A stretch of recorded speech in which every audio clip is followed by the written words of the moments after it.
ئەچینە لای تۆری مێوارەی کورسات مەگەزین و بەس لە فستیڤالی نێودەوڵەتی کۆبانەیەکەین بۆ فیلم دیارە بۆ ئەم ساڵیش کە پێنجەمین خولی فستیڤالەکەیە چەندین فیلم توانیوانەکردن نێو فستیڤالەکە بەشدار بن و بە شێوازێکی زۆر باش فستیڤالەکە توانرا بەڕێوە بچێت. قسە و باسەکەم لەسەر تەواوی فستیڤالەکە لەگەڵ زۆر بەڕێز کاک جەنگۆ شەریف بەڕێزیان بەڕێوەبەری فستیڤال و ئێستا ڕاستەوخۆ لەگەڵ من. کاک جەنگۆ سلااوت لێ بێم، کاتت باش بێ گوێبیستی منی. سلااو ڕێز و حرمەت ji bo te û ji bo temaşevanên we. زۆر سپاس بۆ تۆ. اینجا پێم خۆشە بزانم کە چۆن پێنجەمین فستیڤالی نێودەوڵەتی کۆبانێ کۆتایی هات. فستیڤال ئەم ساڵ me sê roja bi dar xist li roja 6 heya 8 meha septemberê. Li roja dawî de me xelatê xwe belav kirin. Festîval bi mûzîka هنرمند خیر و عباس دست پێ کرد و بە فیلمێکی درێژ یا دەرهێنەر جان و ڕۆژبیان یەک مۆمک دمۆمک. پشتی ڕۆژە داوی لە فستیڤالێ me هەشت خەلاتی خۆ بەلاو کردن، خەلاتە باشترین فیلمên ئینتەرناشنال و باشترین فیلمên کوردی، باشترین دوکومنتار و باشترین فیلمên ئەنیمێشن، باشترین دەرهێنەر، باشترین ئەکتەر، باشترین سیناریست و باشترین سینەماگرافی یا کەمیرەمان. زۆر باشە. ئەگەر بپرسم بزانم ئەم ساڵ چەند فیلم بەشداریان کرد بۆ کێبڕکێ و چەند فیلمیش بەشدار بوون بۆ تەنها نمایشکردن؟ Ez dixwazim wê bêjim berî sala 2023 xola çaran ya Festîvala Kobanê nîzkî 3000 film ji 121 dewlet ji bo me hatibûn. Îsal me tozekî merc û şertên xwe tozekî qurs û zehmet kirin. Tedî filmên hopî hene, filmên studentan hene, em bêjin şagirdên sînema dixwînin hene. Me tozekî li wan qurs kir ji ber wê 48 film gêştin me ji 9 dewletan li serenserî jiyanê herçende her çarpaçî Kurdistanê jî di nav da bûn.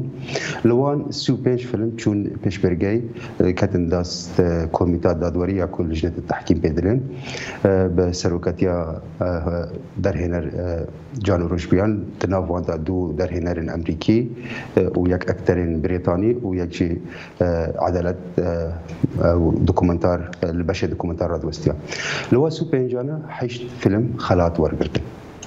زۆر باشە. کاک جەنگۆ ئەنجامێ بپرسم بە پێی بەڕێستان کە بەڕێوەبەری فستیڤالەکان بۆ ئەم ساڵ بەشداریکردنی فیلمی کوردی وەکو ساڵانی پێشووتر بوو، واتە وەکو چوار خولەکەی تر بوو یاخود بۆ ئەم ساڵ باشتر بوو؟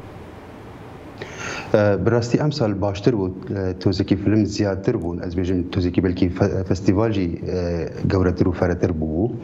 ji ber wê yanî min birastî li nav filmên doku ez xwazim wê bêjim li nav filmê dokumentarî gelek film bû me hatibûn. Di nav wan de jî Komîta Hilbijartina Filman û Komîta Dadwerî her wiha filma Afret ya filmek Kurdî dokumentarî wergirtin ku bû yekem care di nav Festîvalê Kobanê filmekî Kurdî dokumentar xelatê werbigire.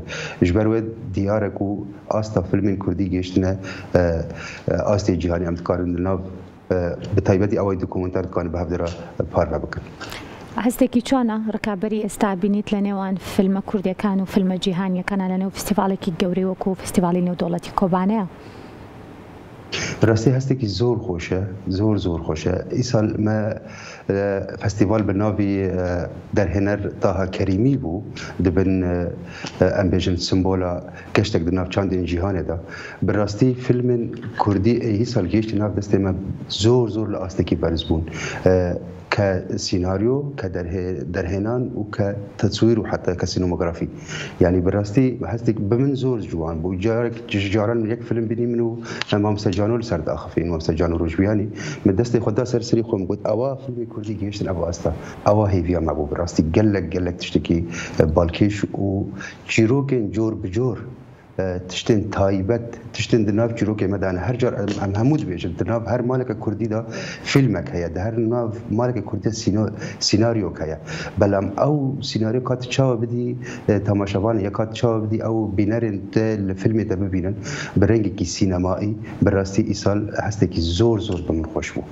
بگومان فیلمە بەشداربووەکان بۆ ئەم ساڵ بۆ نمایش و هەروەها بۆ کێبڕکێ زۆر بوون. جا پێم خۆشە لە زاری بەڕێستەوە بزانین چه فیلمێکی کوردی توانی خەڵات وەربگرێت لە نێو فستیڤالی نێودەوڵەتی کۆبانێ بۆ ئەم ساڵ کە خولی پێنجەمێتی.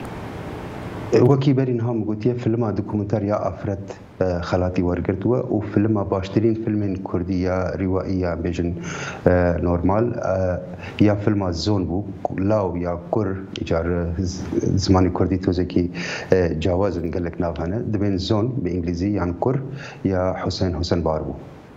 زۆر باشە. خولی ئەم ساڵ کە پێنجەمین خولی بوو ببورنە سامان حوسێن بار بوون. بەڵێ. خولی ئەم ساڵیش کە پێنجەمین خولێتی چۆن ئەیبینیت لە چاو خولەکانی ترا واتە جیاوازیەکان چین ئەو بابەتانەی کە بۆ ئەم ساڵ گرنگ بوون و لە ساڵانی پێشووترا کارتان لەسەر نەکرد بوو ئەم ساڵ جیاواز بوو خولەکە یاخودە وەکو ساڵانی دی بوو؟ بڕاستی ئەم ساڵ گەلێک جیاوازی هەبوون. ئیساڵ یەکەم تشتمە گوتی بە سێ ڕۆژ فستیڤال بوون نۆرمال دو ڕۆژ بوون لەگۆڵ ساڵی بوری دەدی فستیڤال لە ساڵی یەکەم و دووەم ئەمکارم پێژن بنگەها چێکردنە بە فستیڤالێ بوو ئەو ئۆنلاین بوون پشتی وە ساڵی دووەم و سێەم و چوارەم هەنێکی مەبە دو ڕۆژا چێکرد. ئیساڵ جیاوازی ئەو بوو یەک سێ ڕۆژ بوون دووەم گەلێک فیلم بوون مە فیلمێکی درێژ پێشکەشی تاماشەوانێن خۆ کرد یا میوانێن خۆ کرد. ئیساڵ مە گەلێک ئەکتەر دەرهێنەر چ کورد چ عەرەب چ ئەجنەبیان بێژن ئۆروپی و ئەمریکی حاضر بوون ئەوە بخۆی بڕاستی جێ کێفخۆشی بوو جێ سەربلندی بوو و کەسین کو لە ناو سینەمادا کار دەکەن حاضر بوون.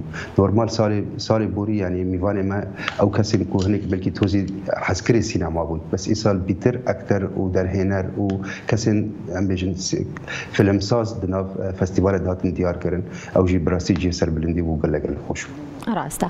کاک جەنگۆ بێگومان بە ئەنجام گەیاندنی فستیڤال و بەتایبەتیش کە فستیڤالەکان نێودەوڵەتی بن هەمیشەیەکێک لە ئامانجەکانی ئەوەیە کە بتوانێت بەشێک لە هونەرمەندان یاخود لەم سینەماکاران بە شێوەیەکی گشتی لێک نزیک بخاتەوە بۆی هەم بتوانن لە کللتور و لە شێوازی کارکردنی یەکتر لە نزیکەوە ئاگادار بن و دواتریش کاریگەری هەبێت لەسەر کاری ئایندە. ئەم فستیڤالە بەتایبەت بۆ دەرهێنەرە کوردەکان و بۆ ئەکتەرە کوردەکان کاریگەری ئەبێت و ئەتوانێت کە ئامانجی باشتری هەبێت بۆ ساڵانی ئایندە بەتایبەت بۆ فیلمسازانی کورد؟ Ez karim wê bêjim yanî ew kesên îsal hazir bûyî li nav festîvalê gelekan nav de hevdû naskir ekter û derhêner û em bêjin fêrmeyê filmsazî Alman gelek hebûn gelekan bi hevdira tîklî kirin ez midî yanî min bi çavê xwe dibînî ku tîklî xwe dine hev biznes kartê xwe dine hev ew jî yek ji Almancê festîvalê ku bibin navdewletî yanî her wiha festîval aso wana li festîvalê London hatin gelek name ji bo festîvalên Kurdî dî bûme hatin ku wek têkliyekî bi hevdira çê ئەوە یەک ئەرمانجەمەیەک ئەم بگهێنێکی و ئەس بێژم وێ بداوی ینی وێ ئەو فیلم سازانە و ئەکتەرانە ئەس بێژم وێ ناوبەی فستیڤالە دگەیشتن هەفتە و کاربوون دەستی خۆ بدن هەفتە لە پێشە ڕۆژێکی ئەم ئەنجامی وێ ببینن. باش ئەوەی زیاتر کە جێی سەرنجی منی ڕاکێشاوە لە دەستپێکی چاوپێکەوتنەوە ئەو لۆگۆیەیە کە لە پشتی بەڕێستەوەیە ئەوە لۆگۆی خەڵاتی فستیڤالەکەیە ئەگەر باسێکمان لە لۆگۆکە بۆ بکەی بزانین گزارش لە چیە کات. زۆر سپاس بۆ ئەو پرسیارە و من دخوازم بە تایبەت دریا کەناڵەوەداشی سپاسیا کەک زیرەک میرا بکەم پایکەرسازێک و ئەو پایکەرێ لە سلێمانی دروستکردی هەر وەکی بەحث کردی دنا فستیڤالێدا کو عەرەباخە فرود و حیا ئەو پایکەرە دروست کرد و ژە سلێمانی حیا کۆبانێ بەر ئەوە بوو سمبۆلە ئێمە ئەو خەڵات ببورینن ئەو خەڵاتە یاکو گەک زیرەک دروست کردووە بۆ مەژی نیگەتیڤێ وێ چێکرد سریدی وێ چێکرد مەژی کەرە سیمبۆلە خۆ مەژی کرد سیمبۆلە فستیڤالە خۆ ئەوە گەک زیرەک دیاری فستیڤالە کۆبانی کردبوو. زۆر باشە لەگەڵ وەرگرتنی ئەم سمبولەیە بۆ هونەرمەندان و سینەماکارانی با بڵێم کە کورد نەبوون واتە عەرەب بن یاخود ئەو کەسانە بن کە ئەجنەبین ئینگلیزین و کەسانی بە تایبەت بڵێم وڵاتانی ڕۆژئاوان بە شێوەیەکی گشتی هەستێکی چۆن بوو کە ئەم خەڵاتەیان بردوکەوش خەڵاتەکە لەلایەن پەیکەرسازێکی کوردەوە دروست کراوە.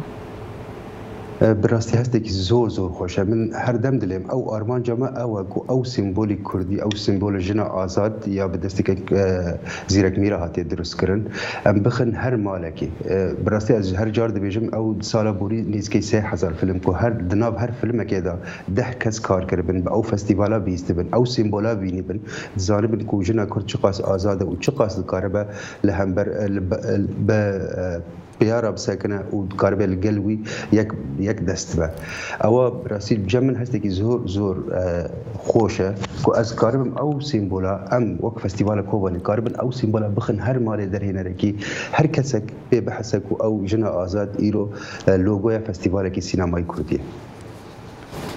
زور سپاس بو برای جنگو شریف برابری فستیوالی نودولتی کوبانه که راست و خوی لگل من بودو زنیاری پیداین لسر فستیوال که دوباره سپاس با برازم.